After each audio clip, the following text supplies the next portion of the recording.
राधे राधे भक्तों, आज हम आपको सत्यभामा, गरुड़ जी और विष्णु भगवान के सुदर्शन चक्र की कथा सुनाने जा रहे हैं।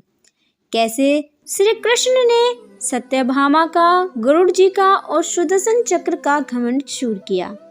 भगवान श्री कृष्ण द्वारका में रानी सत्यभामा के साथ सिंहासन पर विराजमान थे। निकट ही गरुड़ और सुदर्शन चक्र भी बैठे हुए थे। तीनों के चेहरे पर दिव्य तेज झलक रहा था। बातों बातों में रानी सत्यभामा ने श्री कृष्ण से पूछा, हे प्रभु, आपने त्रेता युग में राम के रूप में अवतार लिया था। सीता आपकी पत्नी थी, क्या वह मुझसे ज्यादा सुंदर थी? द्वारकाधीश समझ गए कि सत्यभामा को अपने रूप का अभिमान हो गया है। ठीक उसी समय गरुड़ ने कहा कि भगवान, क्या दुनिया में मुझसे भी ज्यादा तेज गति से कोई उड़ सकता है? इधर सुदर्शन चक्र से भी नहीं रहा गया और वह भी कह उठे कि भगवान, मैंने बड़े बड़े युद्धों में आपको विजय दिलवाई है, क्या संसार में मुझसे भी कोई शक्तिशाली है?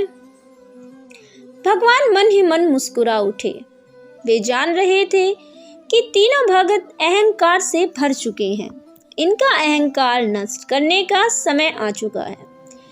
ऐसा सोचकर उन्होंने गरुड़ जी से कहा कि हे गरुड़, तुम हनुमान के पास जाओ और उनसे कहना, भगवान राम और माता सीता उनकी प्रतीक्षा कर रहे हैं, वह उनसे मिलना चाहती हैं। गरुड़ भगवान की आज्ञा लेकर हनुमान जी को लाने चले गए। इधर श्री कृष्ण ने सत्यभामा से कहा, देवी, आप सीता के रूप में तैयार हो जाएं। स्वयं द्वारकाधीश ने भी राम का रूप धारण कर लिया। मधुसूदन ने सुदर्शन चक्र को आज्ञा देते हुए कहा कि तुम महल के द्वार पर पहरा दो और ध्यान रहे मेरी आज्ञा के बिना कोई महल में प्रवेश न करे। भगवान की आज्ञा पाकर चक्र महल के प्रवेश द्वार पर तैनात हो गए। गरुड़ ने हनुमान के पास जाकर कहा कि हे वानर श्रेष्ठ, भगवान राम और माता सीता आपको द्वारका में बुला रहे हैं, आपसे मिलने की प्रतीक्षा कर रहे हैं। आप मेरे साथ चलो, मैं आपको अपनी पीठ पर बैठाकर ले जाऊंगा। हनुमान ने विनयपूर्वक गरुड़ जी से कहा, आप चलिए, मैं आता हूँ। गरुड़ ने सोचा, पता नहीं यह बूढ़ा वानर कब पहुँचेगा। खैर, मैं तो भगवान के पास चलता हूँ, उन्हें जाकर संदेश दे दूंगा कि हनुमान जी आ रहे हैं।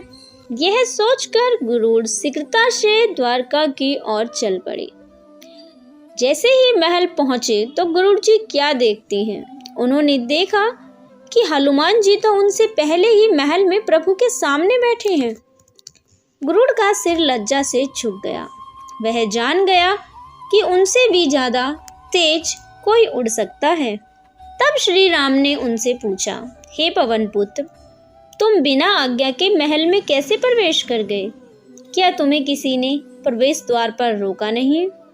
हनुमान ने हाथ जोड़ते हुए सिर झुकाकर अपने मुंह से सुदर्शन चक्र को निकालकर प्रभु के सामने रख दिया। हनुमान ने कहा, प्रभु, आपसे मिलने से मुझे इस चक्र ने रोका था, इसीलिए इसे मैं मुंह में रख आपसे मिलने आ गया, मुझे क्षमा करें। भगवान मन ही मन मुस्कुराने लगे।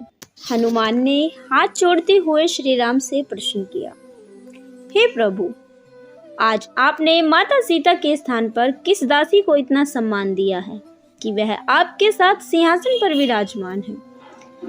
अब रानी सत्यभामा का अहंकार भंग होने की बारी थी। रानी सत्यभामा को अपनी सुंदरता पर बहुत अहंकार था।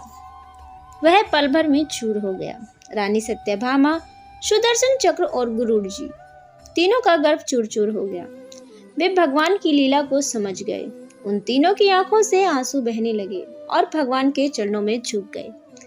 अद्भुत है लीला प्रभु की। अपने भक्तों का अहंकार भक्त के द्वारा ही दूर किया उन्होंने। इस कथा से यह शिक्षा मिलती है कि जीवन में कभी अहंकार नहीं करना चाहिए। जरूरी नहीं कि आज जो आपके पास है वह कल भी हो।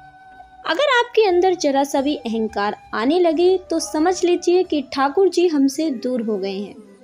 ठाकुर जी को निस्वार्थ भक्त की जरूरत है, अहंकारी की नहीं।